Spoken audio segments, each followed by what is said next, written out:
The Boscombe Valley Mystery. We were seated at breakfast one morning, my wife and I, when the maid brought in a telegram. It was from Sherlock Holmes and ran in this way.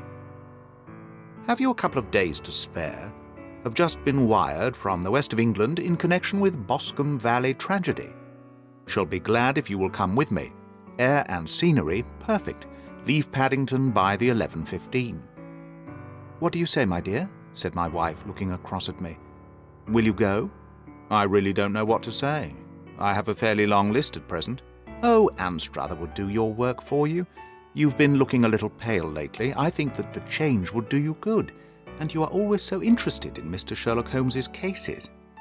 "I should be ungrateful if I were not, seeing what I gained through one of them," I answered. "But if I am to go, I must pack at once, for I have only half an hour." My experience of camp life in Afghanistan had at least had the effect of making me a prompt and ready traveller. My wants were few and simple, so that in less than the time stated, I was in a cab with my valise, rattling away to Paddington Station.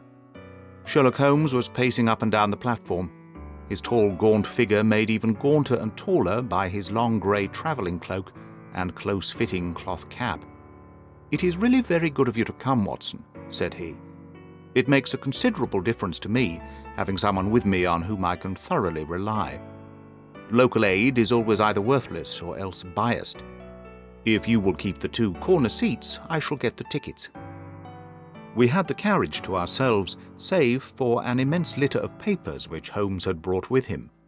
Among these he rummaged and read, with intervals of note-taking and of meditation, until we were past Reading. Then he suddenly rolled them all into a gigantic ball and tossed them up onto the rack. "Have you heard anything of the case?" he asked. "Not a word. I've not seen a paper for some days. The London press has not had very full accounts. I have just been looking through all the recent papers in order to master the particulars. It seems, from what I gather, to be one of those simple cases which are so extremely difficult." That sounds a little paradoxical, but it is profoundly true. Singularity is almost invariably a clue. The more featureless and commonplace a crime is, the more difficult is it to bring it home. In this case, however, they have established a very serious case against the son of the murdered man. Is it a murder, then? Well, it is conjectured to be so. I shall take nothing for granted until I have the opportunity of looking personally into it. I will explain the state of things to you, as far as I have been able to understand it, in a very few words. Boscombe Valley is a country district not very far from Ross in Herefordshire. The largest landed proprietor in that part is a Mr. John Turner, who made his money in Australia and returned some years ago to the old country. One of the farms which he held, that of Hatherley, was let to Mr. Charles McCarthy, who was also an ex-Australian. The men had known each other in the colonies, so that it was not unnatural that when they came to settle down, they should do so as near each other as possible. Turner was apparently the richer man, so McCarthy became his tenant, but still remained, it seems, upon terms of perfect equality, as they were frequently together. McCarthy had one son, a lad of 18, and Turner had an only daughter of the same age, but neither of them had wives living. They appear to have avoided the society of the neighbouring English families, and to have led retired lives, though both of the McCarthys were fond of sport, and were frequently seen at the race meetings of the neighbourhood. McCarthy kept 2 servants, a man and a girl. Turner had a considerable household, some half-dozen at the least. That is as much as I've been able to gather about the families. Now for the facts. On June 3rd, that is on Monday last, McCarthy left his house at Hatherley about 3 in the afternoon, and walked down to the Boscombe Pool, which is a small lake formed by the spreading out of the stream which runs down the Boscombe Valley. He had been out with his serving man in the morning at Ross, and he had told the man that he must hurry, as he had an appointment of importance to keep at 3. From that appointment he never came back alive. From Hatherley farmhouse to the Boscombe Pool is 1/4 of a mile, and 2 people saw him as he passed over this ground. One was an old woman whose name is not mentioned, and the other was William Crowder, a gamekeeper in the employ of Mr. Turner. Both these witnesses deposed that Mr. McCarthy was walking alone. The gamekeeper adds that within a few minutes of his seeing Mr. McCarthy pass, he had seen his son, Mr. James McCarthy, going the same way with a gun under his arm. To the best of his belief, the father was actually in sight at the time, and the son was following him. He thought no more of the matter until he heard in the evening of the tragedy that had occurred. The two McCarthys were seen after the time when William Crowder, the gamekeeper, lost sight of them. The Boscombe pool is thickly wooded round, with just a fringe of grass and of reeds round the edge. A girl of 14, Patience Moran, who is the daughter of the lodge-keeper of the Boscombe Valley estate, was in one of the woods picking flowers. She states that while she was there, she saw at the border of the wood and close by the lake Mr. McCarthy and his son, and that they appeared to be having a violent quarrel. She heard Mr. McCarthy the elder using very strong language to his son, and she saw the latter raise up his hand as if to strike his father. She was so frightened by their violence that she ran away and told her mother, when she reached home, that she had left the two McCarthys quarrelling near Boscombe Pool, and that she was afraid that they were going to fight. She had hardly said the words when young Mr. McCarthy came running up to the lodge to say that he had found his father dead in the wood, and to ask for the help of the lodge-keeper. He was much excited without either his gun or his hat, and his right hand and sleeve were observed to be stained with fresh blood. On following him, they found the dead body of his father stretched out upon the grass beside the pool. The head had been beaten in by repeated blows of some heavy and blunt weapon. The injuries were such as might very well have been inflicted by the butt end of his son's gun, which was found lying on the grass within a few paces of the body. Under these circumstances, the young man was instantly arrested, and a verdict of wilful murder having been returned at the inquest on Tuesday, he was on Wednesday brought before the magistrates at Ross, who have referred the case to the next assizes. Those are the main facts of the case, as they came out before the coroner and at the police court. I could hardly imagine a more damning case, I remarked. If ever circumstantial evidence pointed to a criminal, it does so here. Circumstantial evidence is a very tricky thing, answered Holmes thoughtfully. It may seem to point very straight to one thing, but if you shift your own point of view a little, you may find it pointing in an equally uncompromising manner to something entirely different. It must be confessed, however, that the case looks exceedingly grave against the young man, and it is very possible that he is indeed the culprit. There are several people in the neighbourhood, however, and among them Miss Turner, the daughter of the neighbouring landowner, who believe in his innocence, and who have retained Lestrade, whom you may remember in connection with the study in scarlet, to work out the case in his interest.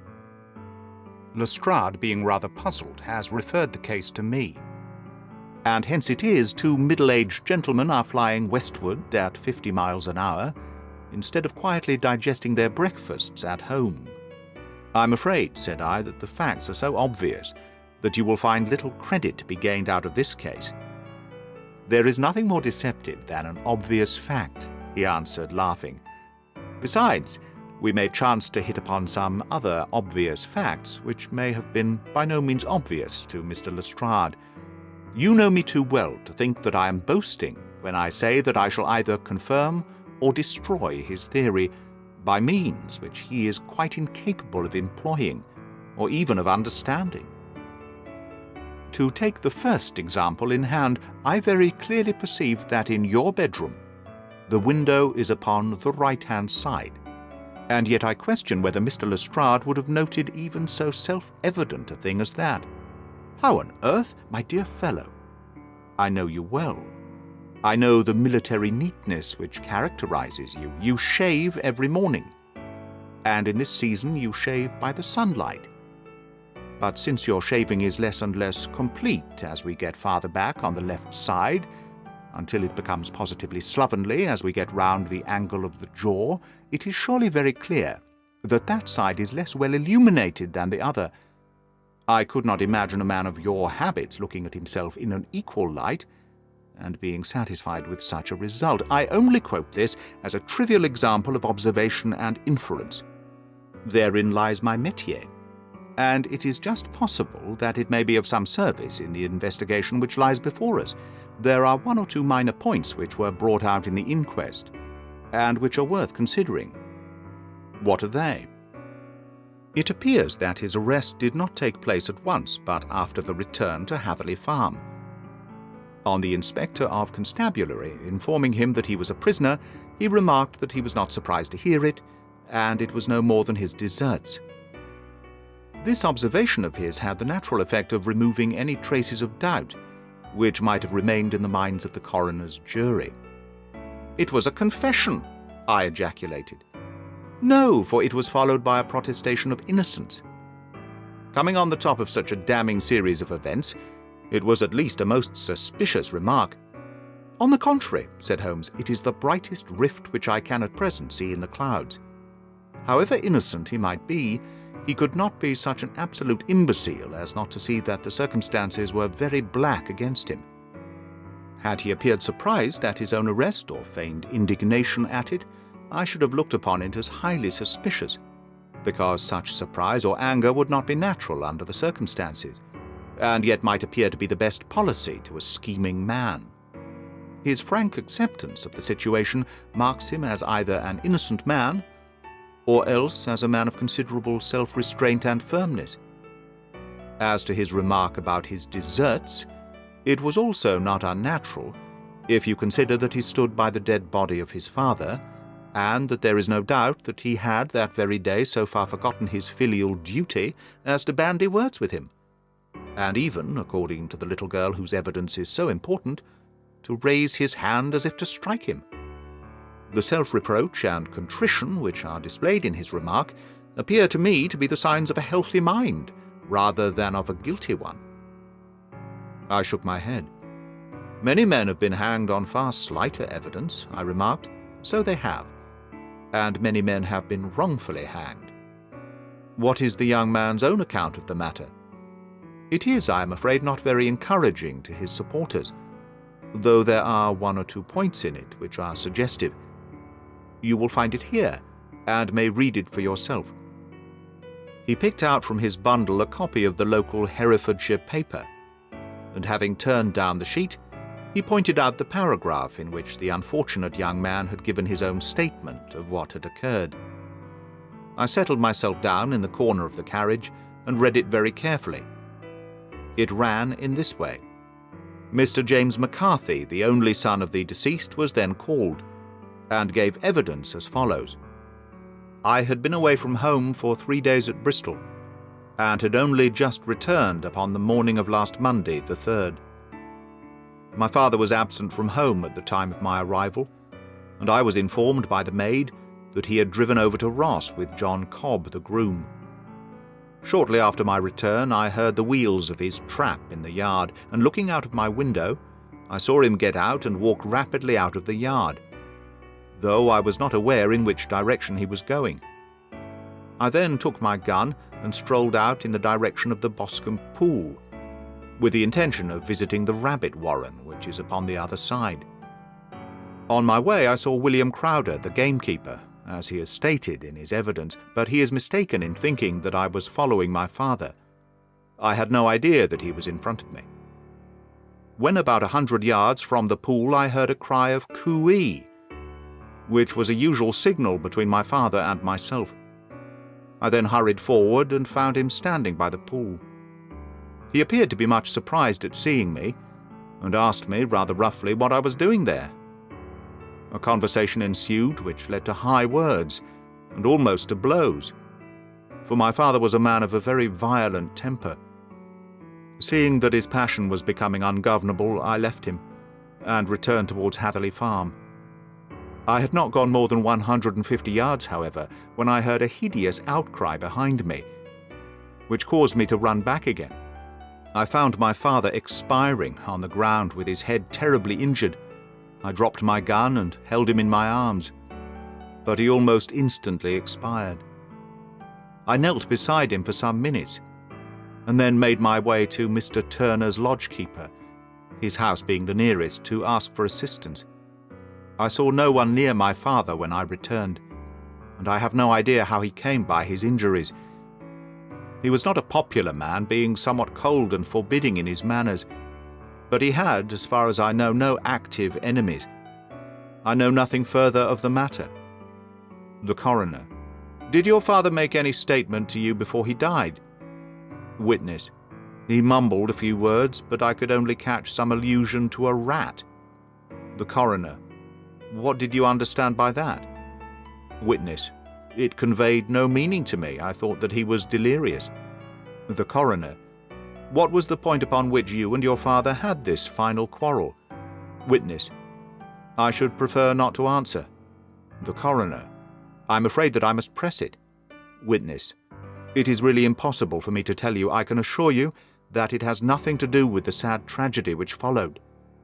The Coroner: That is for the court to decide. I need not point out to you that your refusal to answer will prejudice your case considerably in any future proceedings which may arise. Witness: I must still refuse. The Coroner: I understand that the cry of cooee was a common signal between you and your father. Witness: It was. The Coroner: How was it then that he uttered it before he saw you, and before he even knew that you had returned from Bristol? Witness: With considerable confusion, I do not know. A juryman: Did you see anything which aroused your suspicions when you returned on hearing the cry, and found your father fatally injured? Witness: Nothing definite. The Coroner: What do you mean? Witness: I was so disturbed and excited as I rushed out into the open that I could think of nothing except my father. Yet I have a vague impression that, as I ran forward, something lay upon the ground to the left of me. It seemed to me to be something grey in colour, a coat of some sort, or a plaid perhaps. When I rose from my father, I looked round for it, but it was gone. Do you mean that it disappeared before you went for help? Yes, it was gone. You cannot say what it was? No, I had a feeling something was there. How far from the body? 12 yards or so. And how far from the edge of the wood? About the same. Then if it was removed, it was while you were within 12 yards of it? Yes, but with my back towards it. This concluded the examination of the witness. I see, said I, as I glanced down the column, that the Coroner, in his concluding remarks, was rather severe upon young McCarthy. He calls attention, and with reason, to the discrepancy about his father having signalled to him before seeing him. Also to his refusal to give details of his conversation with his father, and his singular account of his father's dying words. They are all, as he remarks, very much against the son. Holmes laughed softly to himself, and stretched himself out upon the cushioned seat. Both you and the Coroner have been at some pains, said he, to single out the very strongest points in the young man's favour. Don't you see that you alternately give him credit for having too much imagination and too little? Too little, if he could not invent a cause of quarrel which would give him the sympathy of the jury. Too much, if he evolved from his own inner consciousness anything so outré as a dying reference to a rat. And the incident of the vanishing cloth. No, sir, I shall approach this case from the point of view that what this young man says is true, and we shall see whither that hypothesis will lead us.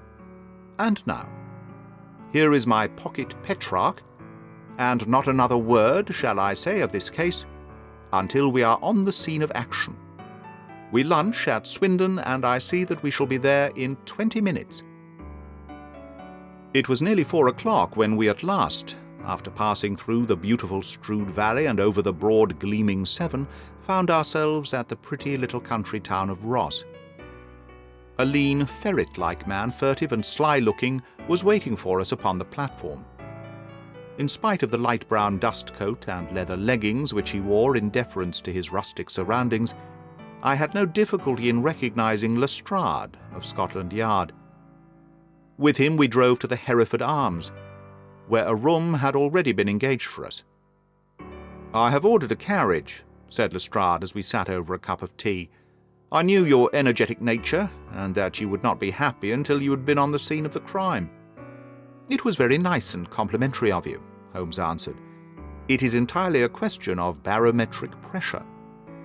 Lestrade looked startled. "I do not quite follow," he said.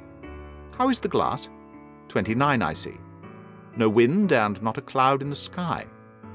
I have a case full of cigarettes here, which need smoking, and the sofa is very much superior to the usual country hotel abomination. I do not think that it is probable that I shall use the carriage tonight." Lestrade laughed indulgently. "You have no doubt already formed your conclusions from the newspapers," he said. "The case is as plain as a pikestaff, and the more one goes into it, the plainer it becomes. Still, of course, one can't refuse a lady, and such a very positive one, too.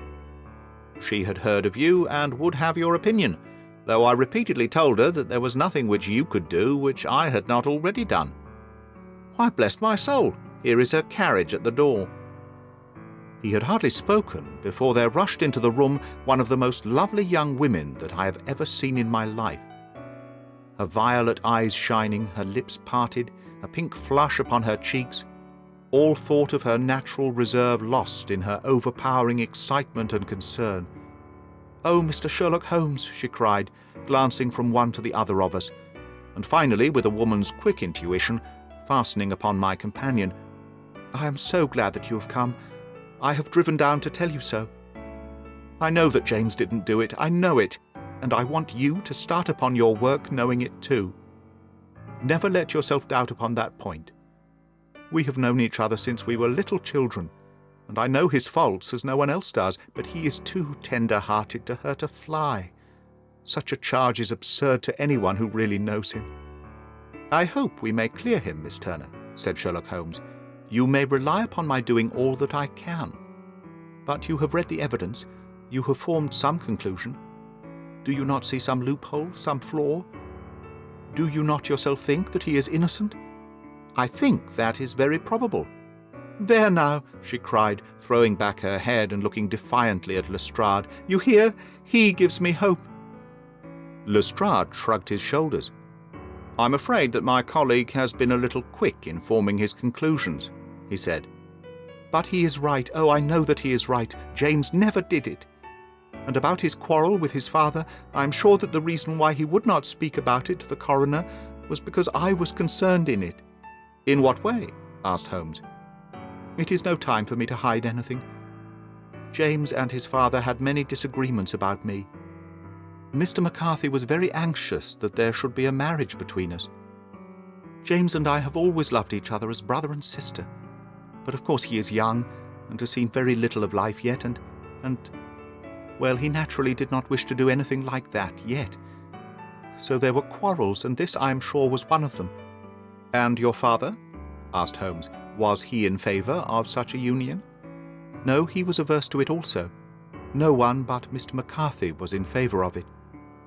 A quick blush passed over her fresh young face, as Holmes shot one of his keen, questioning glances at her. "Thank you for this information," said he. "May I see your father if I call tomorrow?" "I'm afraid the doctor won't allow it." "The doctor?" "Yes, have you not heard? Poor father has never been strong for years back, but this has broken him down completely. He has taken to his bed, and Dr. Willow says that he is a wreck and that his nervous system is shattered. Mr. McCarthy was the only man alive who had known Dad in the old days in Victoria." "Ha! In Victoria? That is important." "Yes, at the mines." "Quite so, at the gold mines, where, as I understand, Mr. Turner made his money." "Yes, certainly." "Thank you, Miss Turner. You have been of material assistance to me." "You will tell me if you have any news tomorrow. No doubt you will go to the prison to see James. Oh, if you do, Mr. Holmes, do tell him that I know him to be innocent." "I will, Miss Turner. I must go home now, for Dad is very ill, and he misses me so if I leave him. Goodbye, and God help you in your undertaking." She hurried from the room as impulsively as she had entered, and we heard the wheels of her carriage rattle off down the street. "I am ashamed of you, Holmes," said Lestrade with dignity, after a few minutes' silence. Why should you raise up hopes which you are bound to disappoint? I'm not over-tender of heart, but I call it cruel." "I think that I see my way to clearing James McCarthy," said Holmes. "Have you an order to see him in prison?" "Yes, but only for you and me." "Then I shall reconsider my resolution about going out. We have still time to take a train to Hereford and see him tonight?" "Ample. Then let us do so." "Watson, I fear that you will find it very slow, but I shall only be away a couple of hours." I walked down to the station with them and then wandered through the streets of the little town, finally returning to the hotel, where I lay upon the sofa and tried to interest myself in a yellow-backed novel. The puny plot of the story was so thin, however, when compared to the deep mystery through which we were groping, and I found my attention wander so constantly from the fiction to the fact that I at last flung it across the room and gave myself up entirely to a consideration of the events of the day. Supposing that this unhappy young man's story was absolutely true, then what hellish thing, what absolutely unforeseen and extraordinary calamity could have occurred between the time when he parted from his father and the moment when, drawn back by his screams, he rushed into the glade? It was something terrible and deadly. What could it be? Might not the nature of the injuries reveal something to my medical instinct? I rang the bell and called for the weekly county paper, which contained a verbatim account of the inquest. In the surgeon's deposition, it was stated that the posterior third of the left parietal bone and the left half of the occipital bone had been shattered by a heavy blow from a blunt weapon. I marked the spot upon my own head. Clearly such a blow must have been struck from behind. That was to some extent in favor of the accused, as when seen quarreling he was face to face with his father. Still, it did not go for very much, for the older man might have turned his back before the blow fell. Still, it might be worthwhile to call Holmes' attention to it. Then there was the peculiar dying reference to a rat. What could that mean? It could not be delirium. A man dying from a sudden blow does not commonly become delirious. No, it was more likely to be an attempt to explain how he met his fate. But what could it indicate? I cudgelled my brains to find some possible explanation. And then the incident of the grey cloth seen by young McCarthy. If that were true, the murderer must have dropped some part of his dress, presumably his overcoat, in his flight, and must have had the hardihood to return and carry it away at the instant when the son was kneeling, with his back turned, not a dozen paces off. What a tissue of mysteries and improbabilities the whole thing was! I did not wonder at Lestrade's opinion, and yet I had so much faith in Sherlock Holmes's insight that I could not lose hope, as long as every fresh fact seemed to strengthen his conviction of young McCarthy's innocence. It was late before Sherlock Holmes returned. He came back alone, for Lestrade was staying in lodgings in the town. "The glass still keeps very high," he remarked as he sat down. "It is of importance that it should not rain before we are able to go over the ground. On the other hand, a man should be at his very best and keenest for such nice work as that, and I did not wish to do it when fagged by a long journey. I have seen young McCarthy." "And what did you learn from him?" "Nothing." "Could he throw no light?" "None at all.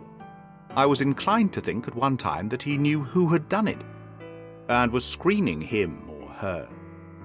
But I'm convinced now that he is as puzzled as everyone else. He is not a very quick-witted youth, though comely to look at, and, I should think, sound at heart.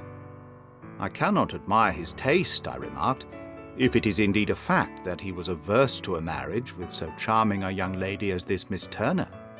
Ah, thereby hangs a rather painful tale. The fellow is madly, insanely in love with her, but some 2 years ago, when he was only a lad, and before he really knew her, for she had been away 5 years at a boarding school, what does the idiot do but get into the clutches of a barmaid in Bristol, and marry her at a registry office? No one knows a word of the matter, but you can imagine how maddening it must be to him to be upbraided for not doing what he would give his very eyes to do, but what he knows to be absolutely impossible. It was sheer frenzy of this sort which made him throw his hands into the air when his father, at their last interview, was goading him on to propose to Miss Turner. On the other hand, he had no means of supporting himself, and his father, who was by all accounts a very hard man, would have thrown him over utterly had he known the truth. It was with his barmaid wife that he had spent the last 3 days in Bristol, and his father did not know where he was. Mark that point. It is of importance. Good has come out of evil, however, for the barmaid, finding from the papers that he is in serious trouble and likely to be hanged, has thrown him over utterly, and has written to him to say that she has a husband already in the Bermuda dockyard, so that there is really no tie between them. I think that bit of news has consoled young McCarthy for all that he has suffered. But if he is innocent, who has done it? Ah, who?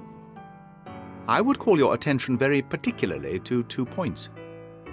One is that the murdered man had an appointment with someone at the pool, and that the someone could not have been his son, for his son was away and he did not know when he would return.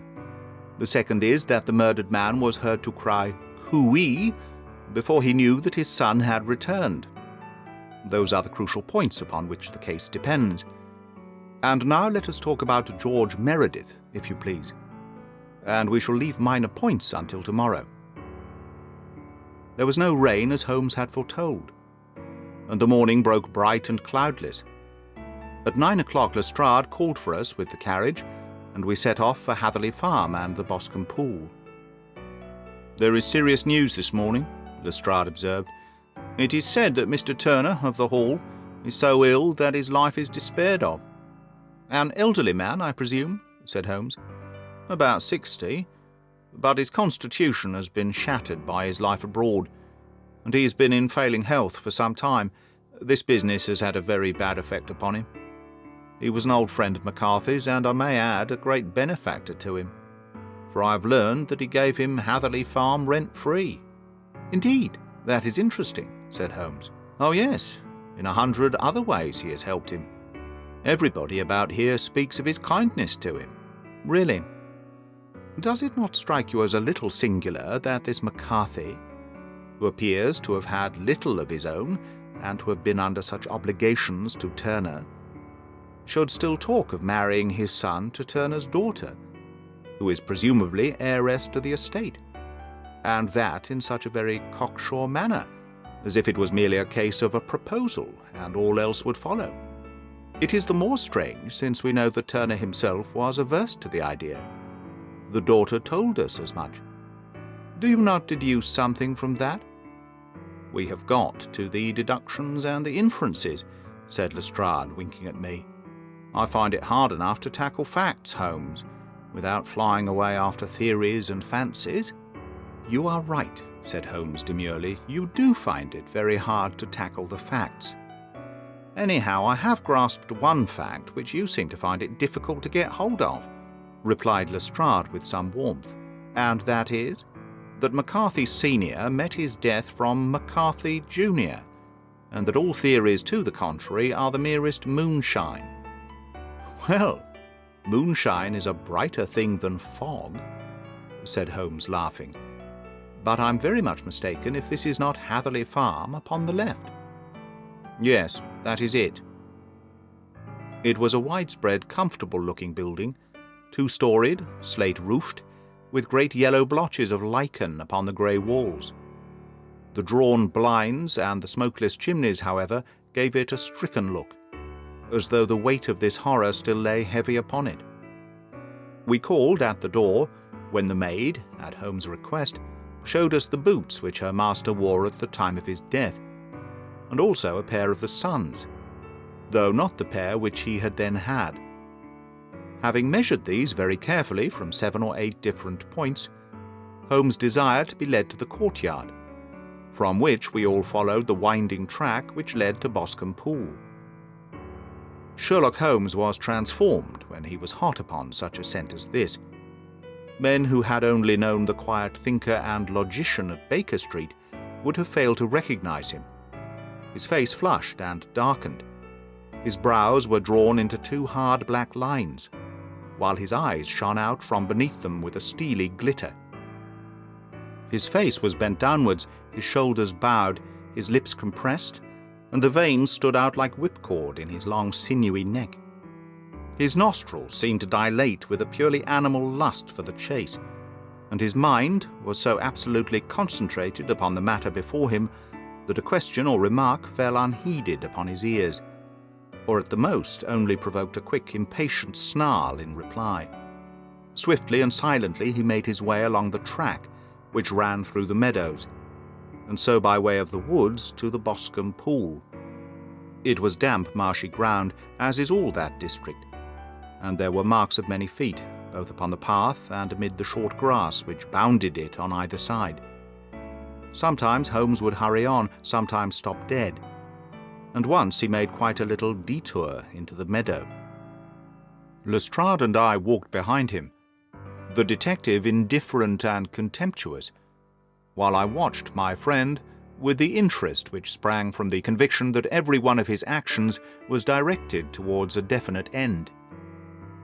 The Boscombe pool, which is a little reed-girt sheet of water some 50 yards across, is situated at the boundary between the Hatherley farm and the private park of the wealthy Mr. Turner. Above the woods which lined it upon the farther side, we could see the red jutting pinnacles which marked the site of the rich landowner's dwelling. On the Hatherley side of the pool the woods grew very thick, and there was a narrow belt of sodden grass 20 paces across between the edge of the trees and the reeds which lined the lake. Lestrade showed us the exact spot at which the body had been found, and indeed so moist was the ground that I could plainly see the traces which had been left by the fall of the stricken man. To Holmes, as I could see by his eager face and peering eyes, very many other things were to be read upon the trampled grass. He ran round like a dog who is picking up a scent, and then turned upon my companion. "What did you go into the pool for?" he asked. "I fished about with a rake. I thought there might be some weapon or other trace." "But how on earth—" "Oh, tut-tut, I have no time. That left foot of yours with its inward twist is all over the place. A mole could trace it, and there it vanishes among the reeds. Oh, how simple it would all have been had I been here before they came like a herd of buffalo and wallowed all over it. Here is where the party with the lodge-keeper came, and they have covered all tracks for 6 or 8 feet round the body. But here are 3 separate tracks of the same feet."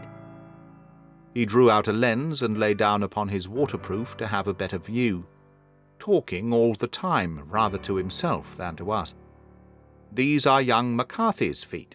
Twice he was walking, and once he ran swiftly, so that the soles are deeply marked, and the heels hardly visible. That bears out his story. He ran when he saw his father on the ground. Then here are the father's feet as he paced up and down. What is this, then? It is the butt end of the gun as the son stood listening. And this? Ha-ha! What have we here? Tiptoes, tiptoes. Square, too, quite unusual boots. They come, they go, they come again. Of course, that was for the cloak.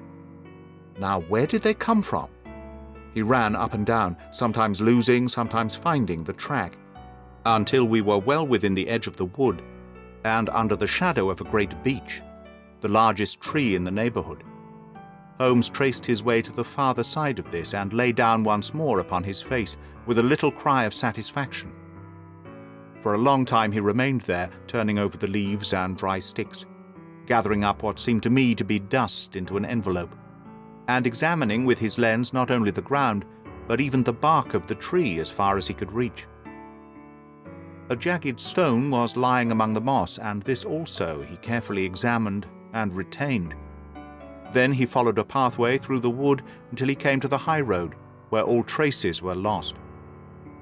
"It has been a case of considerable interest," he remarked, returning to his natural manner. "I fancy that this grey house on the right must be the lodge. I think that I will go in and have a word with Moran, and perhaps write a little note. Having done that, we may drive back to our luncheon. You may walk to the cab, and I shall be with you presently." It was about 10 minutes before we regained our cab and drove back into Ross, Holmes still carrying with him the stone which he had picked up in the wood. "This may interest you, Lestrade," he remarked, holding it out. "The murder was done with it." "I see no marks." "There are none." "How do you know, then?" "The grass was growing under it. It had only lain there a few days. There was no sign of a place whence it had been taken. It corresponds with the injuries. There is no sign of any other weapon. And the murderer is a tall man, left-handed, limps with the right leg, wears thick-soled shooting boots and a grey cloak, smokes Indian cigars, uses a cigar holder, and carries a blunt penknife in his pocket. There are several other indications, but these may be enough to aid us in our search." Lestrade laughed. "I'm afraid that I'm still a skeptic," he said. "Theories are all very well, but we have to deal with a hard-headed British jury." "Nous verrons," answered Holmes calmly. "You work your own method, and I shall work mine. I shall be busy this afternoon, and shall probably return to London by the evening train." "And leave your case unfinished?" "No, finished, but the mystery. It is solved." "Who was the criminal, then?" "The gentleman I describe. But who is he?" "Surely it would not be difficult to find out. This is not such a populous neighbourhood." Lestrade shrugged his shoulders. "I'm a practical man," he said, "and I really cannot undertake to go about the country looking for a left-handed gentleman with a game leg. I should become the laughing-stock of Scotland Yard." "All right," said Holmes quietly. "I have given you the chance.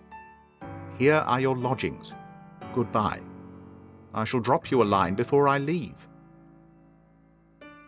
Having left Lestrade at his rooms, we drove to our hotel, where we found lunch upon the table. Holmes was silent and buried in thought, with a pained expression upon his face, as one who finds himself in a perplexing position. "Look here, Watson," he said, when the cloth was cleared. "Just sit down in this chair and let me preach to you for a little.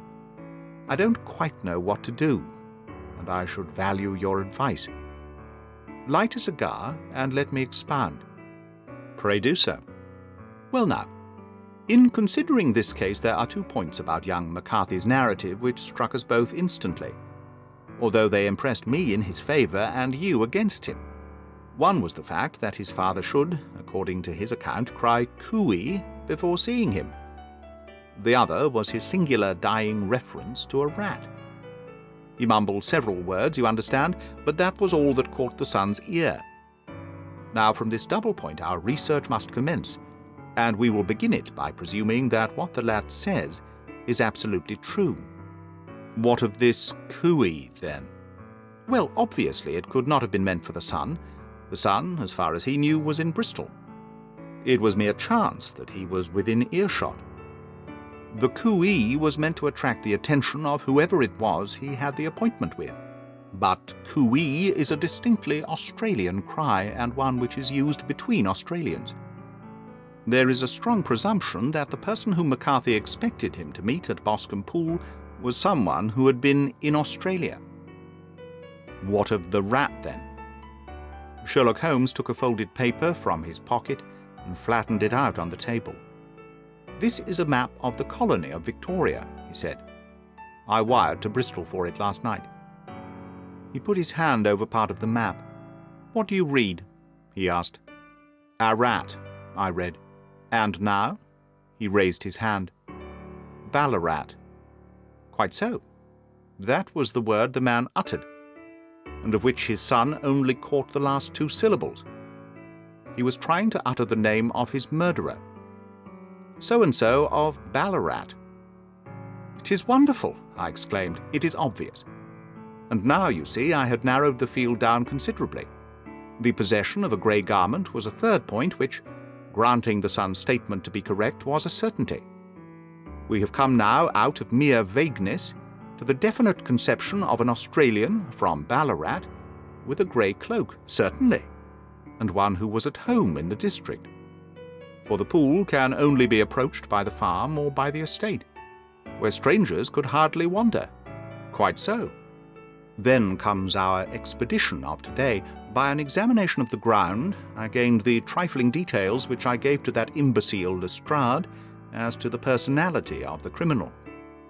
But how did you gain them? You know my method. It is founded upon the observation of trifles. His height I know that you might roughly judge from the length of his stride. His boots, too, might be told from their traces. Yes, they were peculiar boots. But his lameness? The impression of his right foot was always less distinct than his left. He put less weight upon it. Why? Because he limped. He was lame. But his left-handedness? You were yourself struck by the nature of the injury, as recorded by the surgeon at the inquest. The blow was struck from immediately behind, and yet was upon the left side. Now, how can that be unless it were by a left-handed man? He had stood behind that tree during the interview between the father and son. He had even smoked there. I found the ash of a cigar, which my special knowledge of tobacco ashes enabled me to pronounce as an Indian cigar. I have, as you know, devoted some attention to this, and written a little monograph on the ashes of 140 different varieties of pipe, cigar, and cigarette tobacco. Having found the ash, I then looked round and discovered the stump among the moss where he had tossed it. It was an Indian cigar, of the variety which are rolled in Rotterdam. And the cigar holder? I could see that the end had not been in his mouth, therefore he used a holder. The tip had been cut off, not bitten off, but the cut was not a clean one, so I deduced a blunt penknife. Holmes, I said, you have drawn a net round this man from which he cannot escape, and you have saved an innocent human life as truly as if you had cut the cord which was hanging him. I see the direction in which all this points. The culprit is Mr. John Turner, cried the hotel waiter, opening the door of our sitting room and ushering in a visitor. The man who entered was a strange and impressive figure. His slow, limping step and bowed shoulders gave the appearance of decrepitude, and yet his hard, deep-lined, craggy features and his enormous limbs showed that he was possessed of unusual strength of body and of character. His tangled beard, grizzled hair, and outstanding, drooping eyebrows combined to give an air of dignity and power to his appearance. But his face was of an ashen white, while his lips and the corners of his nostrils were tinged with a shade of blue. It was clear to me at a glance that he was in the grip of some deadly and chronic disease. "Pray, sit down on the sofa," said Holmes gently. "You had my note?" "Yes, the lodge-keeper brought it up. You said that you wished to see me here to avoid scandal. I thought people would talk if I went to the hall." "And why did you wish to see me?" He looked across at my companion with despair in his weary eyes, as though his question were already answered. "Yes," said Holmes, answering the look rather than the words. "It is so. I know all about McCarthy." The old man sank his face in his hands. "God help me," he cried, "but I would not have let the young man come to harm. I give you my word that I would have spoken out if it went against him at the assizes." "I am glad to hear you say so," said Holmes gravely. "I would have spoken now, had it not been for my dear girl. It would break her heart. It will break her heart when she hears that I'm arrested." "It may not come to that," said Holmes. "What? I am no official agent. I understand that it was your daughter who required my presence here, and I am acting in her interests. Young McCarthy must be got off, however." "I am a dying man," said old Turner. "I've had diabetes for years. My doctor says it is a question whether I shall live a month. Yet I would rather die under my own roof than in a jail." Holmes rose and sat down at the table with his pen in his hand and a bundle of paper before him. "Just tell us the truth," he said. "I shall jot down the facts. You will sign it, and Watson here can witness it. Then I could produce your confession at the last extremity to save young McCarthy. I promise you that I shall not use it unless it is absolutely needed." "It's as well," said the old man. "It's a question whether I shall live to the assizes, so it matters little to me. But I should wish to spare Alice the shock. And now I will make the thing clear to you. It has been a long time in the acting, but will not take me long to tell. You didn't know this dead man, McCarthy. He was a devil incarnate, I tell you that. God keep you out of the clutches of such a man as he. His grip has been upon me these 20 years, and he has blasted my life. I'll tell you how I first came to be in his power. It was in the early 60s at the diggings. I was a young chap then, hot-blooded and reckless, ready to turn my hand to anything. I got among bad companions, took to drink, had no luck with my claim, took to the bush, and in a word became what you would call over here a highway robber. There were 6 of us, and we had a wild, free life of it, sticking up a station from time to time or stopping the wagons on the road to the diggings. Black Jack of Ballarat was the name I went under, and our party is still remembered in the colony as the Ballarat Gang. One day, a gold convoy came down from Ballarat to Melbourne, and we lay in wait for it and attacked it. There were 6 troopers and 6 of us, so it was a close thing, but we emptied 4 of their saddles at the first volley. 3 of our boys were killed, however, before we got the swag. I put my pistol to the head of the wagon driver. It was this very man, McCarthy. I wished to the Lord that I had shot him then, but I spared him, though I saw his wicked little eyes fixed on my face, as though to remember every feature.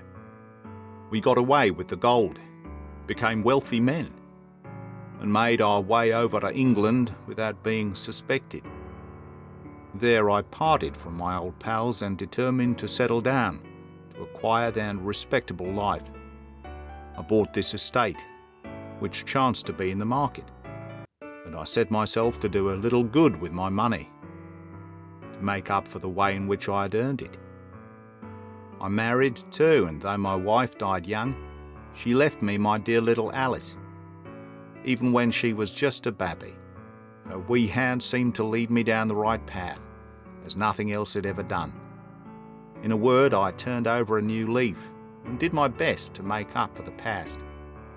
All was going well when McCarthy laid his grip on me. I'd gone up to town about an investment, and I met him in Regent Street, with hardly a coat to his back or a boot to his foot. "Here we are, Jack," says he, touching me on the arm. "We'll be as good as a family to you. There's 2 of us, me and my son, and you can have the keeping of us.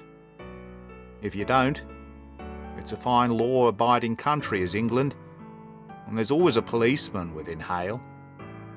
Well, down they came to the West Country. There was no shaking them off, and there they have lived rent-free on my best land ever since. There was no rest for me, no peace, no forgetfulness. Turn where I would, there was his cunning, grinning face at my elbow. It grew worse as Alice grew up, for he soon saw I was more afraid of her knowing my past than of the police. Whatever he wanted he must have, and whatever it was I gave him without question. Land, money, houses, until at last he asked for a thing which I could not give. He asked for Alice. His son, you see, had grown up, and so had my girl, and as I was known to be in weak health, it seemed a fine stroke to him that his lad should step into the whole property. But there I was firm. I would not have his cursed stock mixed with mine. Not that I had any dislike to the lad, but his blood was in him, and that was enough. I stood firm. McCarthy threatened. I braved him to do his worst. We were to meet at the pool midway between our houses to talk it over. When I went down there, I found him talking to his son. So I smoked a cigar and waited behind a tree till he should be alone. But as I listened to his talk, all that was black and bitter in me seemed to come uppermost. He was urging his son to marry my daughter with as little regard for what she might think as if she were a slut from off the streets. It drove me mad to think that I and all that I held most dear should be in the power of such a man as this. Could I not snap the bond? I was already a dying and a desperate man.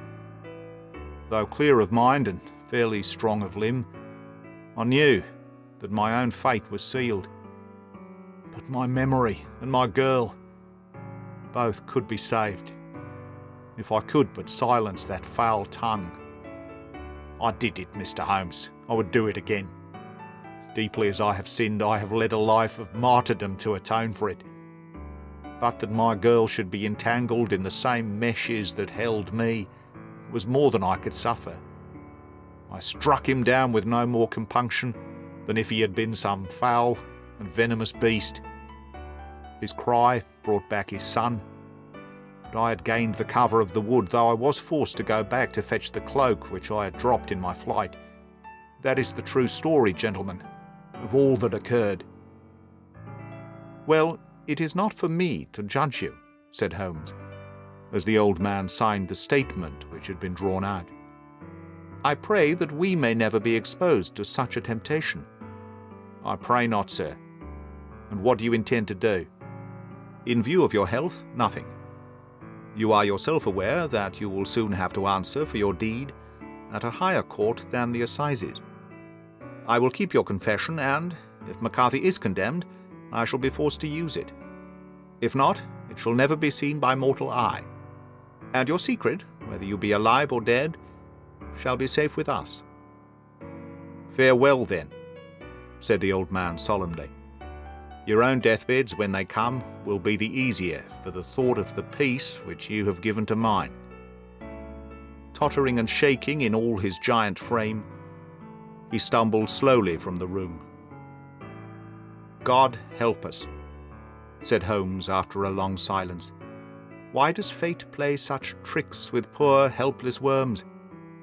I never hear of such a case as this that I do not think of Baxter's words and say, there, but for the grace of God, goes Sherlock Holmes.